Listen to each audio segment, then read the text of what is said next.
Influenced by Dr. Robert Cialdini is a great book that breaks down the 7 pillars behind the psychology of influence. So, if you're looking to increase your ability to connect with others or protect yourself against possible manipulation, this book is for you. Let's get into it. The first pillar is reciprocation. Reciprocation is the great human need to give others what they give to us. Meaning, if someone genuinely does something nice for us, we feel the need to do something nice for them. If we don't, we feel like a bad person. However, in the same breath, if someone is rude to us, then we feel the need to be rude to them. If we don't, we feel used and abused. This rule of reciprocity is consistent among human communities worldwide and is one of the strongest pillars of influence. Now, one of the reasons why it has a really strong pull is because we know people will look down on us if we don't return the favor, specifically in the area of kindness and favors. In general, you will be ridiculed if you treat a person poorly or betray someone who was genuinely kind and giving to you. Nobody likes snakes. Now, the key here is genuineness. If people know you're being kind or giving favors with a selfish or ill intent, they will resent you. But if it's genuine and the gift or favor is specialized for them and it's something they needed and they know you put in a great deal of effort to give them your favor or gift, then they will love you and the need for reciprocity will be triggered. Now, as we spoke about earlier, people love to get others to do what they want to do by using this exact tactic. It's not genuine. So if you ever feel that this is a situation you're in, you just have to remind yourself that the person you're engaging with is using a compliance tactic and it's not a real favor. This should help you break the spell of reciprocity. The second pillar is likability. Getting people to like you and getting them to understand that you like them is a really powerful form of influence. Everyone knows it's really hard to not help the people that you like. So the question is, what makes a person likable? Well, Dr. Cialdini breaks it down into 5 categories, and the 5 categories are physical attractiveness, similarity, compliments, familiarity, and association. Let's go through each one. The first category is physical attractiveness. Physical attractiveness is really powerful because of something called the halo effect. The halo effect is the human tendency to associate a person's dominant characteristic with other characteristics that match the impression of that dominant characteristic, even if there isn't any evidence to support what you might believe. So, for example, when we meet someone good looking, we tend to believe they have other positive traits such as kindness, talent, intelligence, honesty, trustworthiness, and agreeableness. And vice versa, if a person is ugly, we have a natural tendency to believe they have other negative traits that we wouldn't want to be around. This makes it easier for the good looking person to get us to like them, which in turn makes it easier for them to influence us. The second category is similarity. Similarity is the foundation behind every friendship. We are drawn towards people who are similar to us, whether it's the clothing they wear, their interests, their opinions, their life energy, their body language, their slang, anything.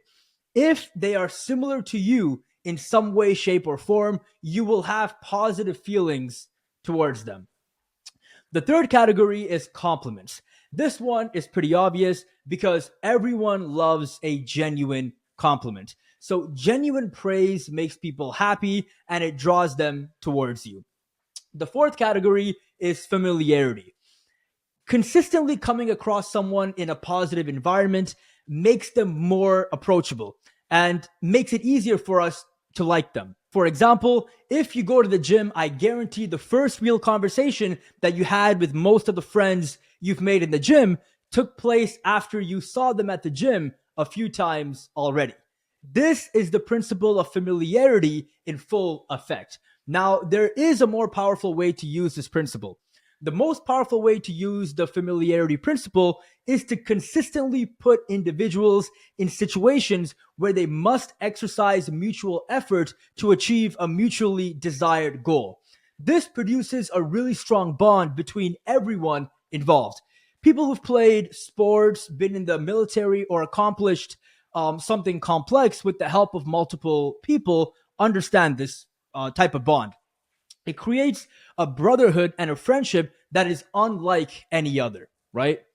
And finally, we have the fifth category, which is association. Attaching yourself to anything society views as high status, pleasant, or moral allows people to view you in the same positive light. I know this sounds pretty superficial and fake, but it's human nature, so it is what it is. You can see this concept in full effect within people pleaser industries like Hollywood. Hollywood is a game of how can I get people to feel good and like me. That's why the people involved in that industry tend to be some of the fakest people on the planet. So if you ever want to take a deeper dive into this concept of association, just study the behavior of celebrities and you'll get all the enlightenment you need. The third pillar of influence is social proof. Human beings are highly social, and because of this, we tend to make decisions based on the actions of others. If everyone is taking part in a certain action, we feel safe and secure with following along. However, if nobody else is doing what we're doing, we'll start to believe that we aren't doing the right thing, even if we are. For example, let's say we were shown two YouTube channels and we're told we could only subscribe to one of them. Channel A has 250 subscribers. Channel B has 250,000 subscribers. Which one would you choose? The majority of us would choose Channel B, even if Channel A has content of similar quality. Now, the best way to defend yourself against the power of social proof is to question everything. This is important because it tends to take you away from the sheep mentality. So after you question everything, if you realize that whatever is being fed to you is a lie, label the information in your mind as misinformation, fake, or whatever word that works for you. This helps develop independent thinking and breaks the spell of just following along and doing what everyone else is doing. The fourth pillar is authority. Human beings are easily influenced by people who are perceived as high status in society. And authority can be displayed in multiple ways. So let's go through a few examples. The first way would be through titles. So having a respectable title such as doctor or professor is a really potent way to give off the allure of authority. The second way would be to be in possession of luxurious items and status symbols. The third way would be to display expertise and trustworthiness. Now, an interesting point that Dr. Cialdini makes is that people with great authority and status are perceived as taller than they actually are. And people who are tall tend to give off the allure of status even if they haven't done anything to achieve that perception. Meaning physical size and status are interconnected in the minds of human beings. So if you're looking to protect yourself from the pull of influence that comes from authority, you must once again just question everything. Question to see if you're being presented with a logical sound argument and whether or not the person of authority actually has your best interests at heart. The fifth pillar is scarcity. In general, human beings tend to be motivated by preventing a potential loss rather than acquiring a potential gain. When something seems scarce, we view it as more valuable. So this increased perception and value makes us vulnerable to its influence. Now, how do we make something seem scarce? Well, there's a couple ways to do it. We do it through limited numbers and limited time. Pretty self-explanatory, but limited numbers is when there's a small quantity of a certain commodity left. Limited time is when there isn't much time left to engage in a certain behavior. So companies might use the principle of scarcity by saying stuff like, you only have 2 hours left to sign up or only 4 left in stock. This increased sense of urgency tends to make it easier for them to make the sale. Now, if you want to protect yourself against this, once again, tell yourself that this is a compliance tactic, then remind yourself of the actual value the item brings into your life. And then you can choose whether you actually need the item or not. The sixth pillar is commitment and consistency. People have a great need to stay consistent with the choices they've already made. This is because the process of acquiring new information and changing your choices requires a lot of cognitive efforts. Also, we all have egos, and people are too proud to backtrack on something they've already committed to. So, the best way to activate this principle is by getting people to comply with small, meaningless requests that share a common self image with the larger requests you want them to say yes to. So, for example, if you want someone to buy your book on how to get rich, you can offer them a free webinar that provides some information, then a free 3 day workshop that gives them a little more information. Then tell them they can get access to all the information you have if they buy your book that costs $29.99. As people spend the time to go through your webinar and workshop, they have already invested a lot of energy in understanding the process of getting rich, and their self image has changed. This makes it really hard for people to say no to your book, which you claim has all the information. So, if you conclude that someone is trying to sell you something by using this tactic in a deceitful way, you can tell them you're aware that they're using the principle of commitment and consistency on you. The other way is to genuinely ask yourself whether you would have made the same choice to get involved in whatever you've found yourself involved in if you knew what you know now. If the answer is no, then you can break the spell of commitment and consistency. And finally, we have pillar number 7, which is unity.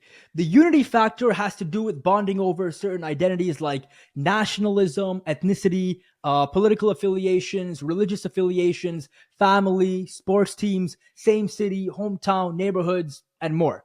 Also, physical similarities, similarities in attitude, and mutual suffering can be used to unify people as well. Just talking in unifying terms and emphasizing the things that unifies everyone is a really effective way to persuade and reach people. Now, if you're looking to unite the human race, it's really important to get people to look at each other as family. If you can get people to engage in motoric, vocal, and cognitive unity, such as singing, dancing, or bonding over activities that involve cognitive unity, while maintaining this we are family paradigm, you will bring people together in a beautiful way. And that is something we definitely need in this day and age. So thank you all so much for watching. This video was the Walmart version of this masterful book. So I really do recommend you read the whole thing if you want to take a deep dive into the psychology of influence. And I'm going to put the link to this book in the video description below so you can find it there if need be. And yeah, if you enjoyed this video, please do like and subscribe for more videos like this. And I will see you on the next one. Okay? Love you all. Take care now.